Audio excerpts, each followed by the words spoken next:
Around me and you.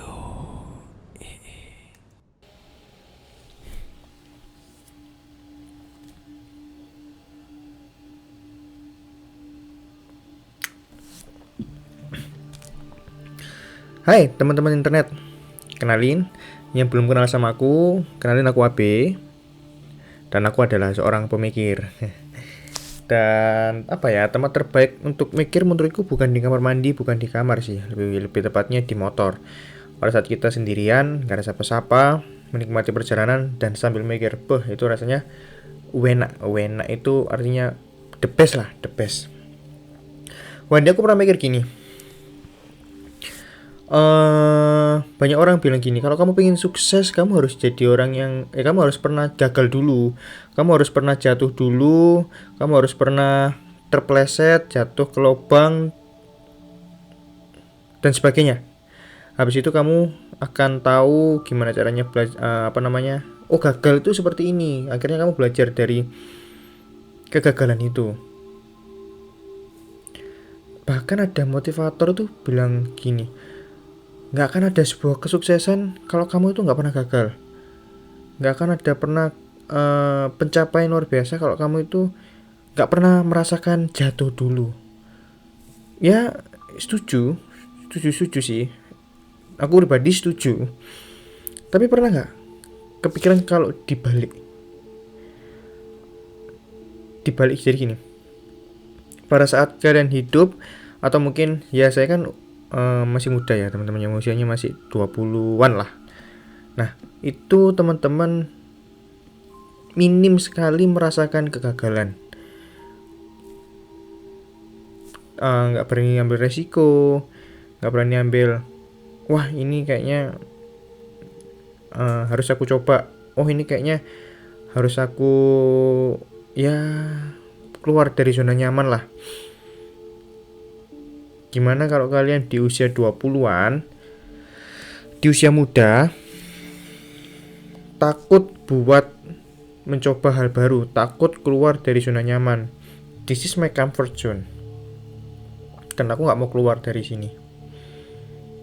Sehingga kalian tidak pernah atau minim lah merasakan kegagalan. Gimana ya? Apakah kita nanti akan jadi orang yang gagal nanti, atau aku mau sharing gini sih teman-teman. Ketika TK, ya kan, aku TK, ini aku itu termasuk orang yang pinter. Karena bukan cuma aku yang ngeklaim bahwa aku pinter, tapi guru-guru di TK itu juga bilang gitu, orang tua juga bilang gitu, terutama di area menghitung angka dan sebagainya. Kalau orang lain, teman-temanku yang lain yang masih TK itu kayak 1+1 susah banget sih, aku udah deng selesai. Pokoknya masalah penjumlahan pengalian TK itu kayak wah nggak ada obat. Akhirnya beranjak ke SD itu skill itu masih kebawa. Di SD juga gitu, di kelas 1, 2, 3, 4, 5, 6 sama, kembali mendapat pujian, wah kamu pinter ya dan sebagainya, wah nilai ulanganmu bagus-bagus ya. Di area matematika, IPA dan bahasa Inggris. Dulu aku pinter bahasa Inggris di waktu masih SD. Oke. Banyak mendapatkan pujian, wah hebat kamu Abraham.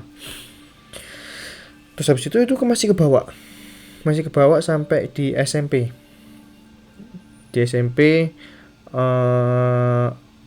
ya masih sama mendapatkan pujian. Terus habis itu mulai dipercayakan satu tanggung jawab, yaitu memimpin sebuah PD. Kalau teman-teman nggak tahu PD itu apa, PD itu persekutuan doa di SMP negeri di Surabaya gitu.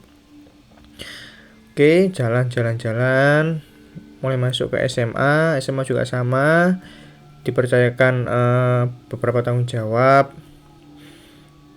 dan di situ aku coba buat daftar sebagai OSIS. Nah, didaftar sebagai OSIS, terus habis itu ketolak. Di situ kayak merasa, nggak enak ya ketolak. Maksudnya selama TK sampai SMP itu apa ya, semua itu kayak berjalan fine-fine aja, berjalan sesuai dengan apa yang aku mau. Nah, ketika mau daftar OSIS dan akhirnya nggak keterima dan sebagainya, nggak enak. Sejak saat itu kayak merasa udahlah, nggak usah, hidupku udah settle kok, udah ada fine-fine aja. OSIS nggak perlu lah, OSIS bukan hal yang penting lah, karena bukan itu poinnya, bukan OSIS yang nggak penting, tapi poinnya adalah aku nggak mau gagal lagi, ya kan, aku nggak mau gagal lagi.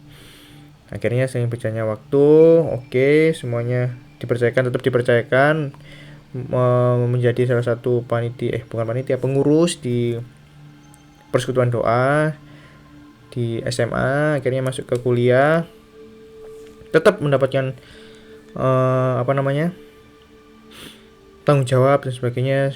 Saya sempat terpilih juga jadi duta itu kayak student ambassador di fakultas Universitas di Surabaya gitu.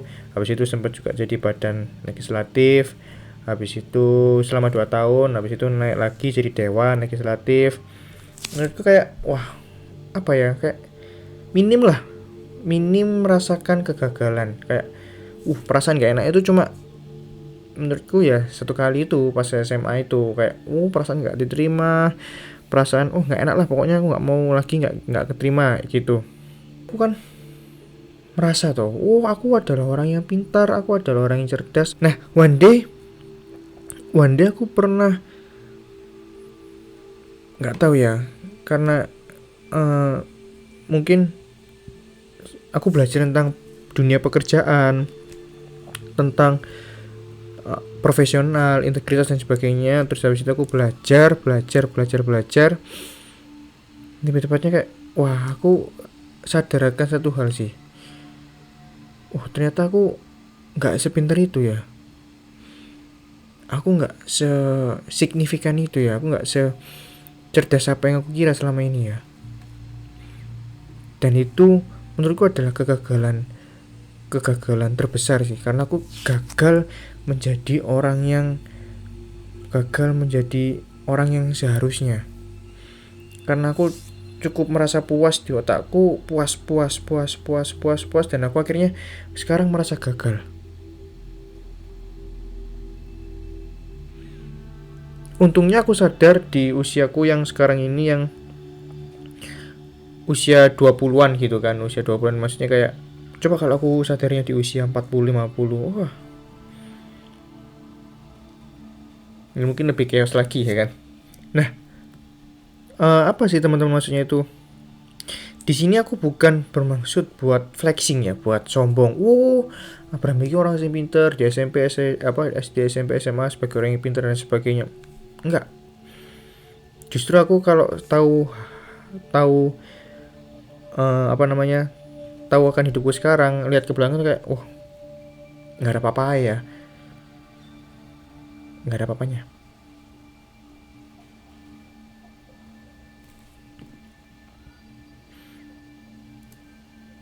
Terus belajar sih menurutku, terus belajar selama kita hidup, terus belajar. Di sini aku bukan mau mengadvokasikan kegagalan. Gagal lo yuk, ayo gagal yuk, gagal yuk. Karena aku sadar benar bahwa gagal itu nggak enak. Nggak enak itu gagal jadi anak. Saya akhirnya ini juga ngalami juga gagal jadi anak. Tidak terlalu begitu menghormati orang tua, itu pasti gak enak rasanya. Tapi pesan ini khusus buat anak-anak muda. It's okay, gak apa, kamu tuh masih muda. Coba hal baru. Yang aku mau tekankan adalah coba hal baru. Keluar dari zona nyaman. If you fail, it's okay, gak apa-apa.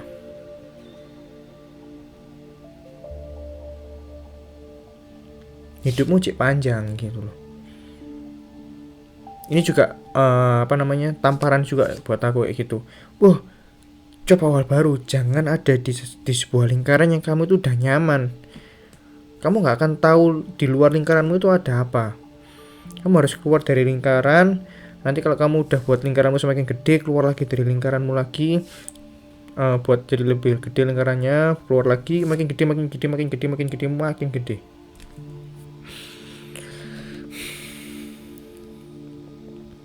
Percayalah bahwa kamu kalau sebenarnya pintar, kamu sebenarnya signifikan, kamu akan merasa enggak. Tapi orang lain yang menilai, oh orang ini pintar, orang ini signifikan, orang ini berpengaruh.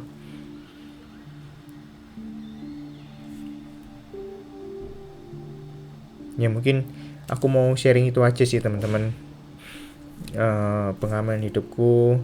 Dan ini adalah ya sebenarnya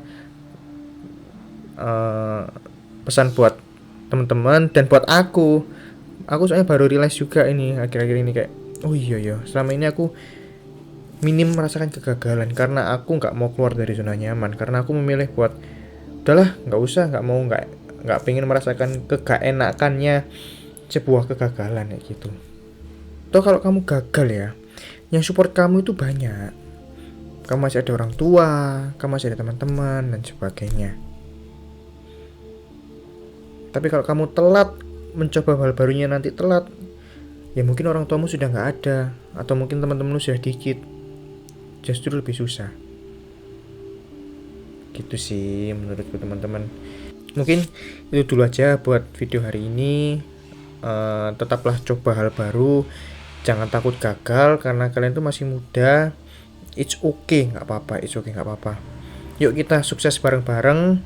Kita nanti ketemu one day. Kita ketemu di perkumpulan orang sukses di dunia gitu ya. Nggak apa-apa, ngayal dulu aja. Sampai ketemu ya di video berikutnya. Buat teman-teman kalau suka ya sama video-video kayak gini, video pengalaman hidup, video-video ya kayak gini lah, video-video sederhana, jangan lupa like, comment, subscribe ya. Thank you teman-teman semuanya. God bless, bye bye.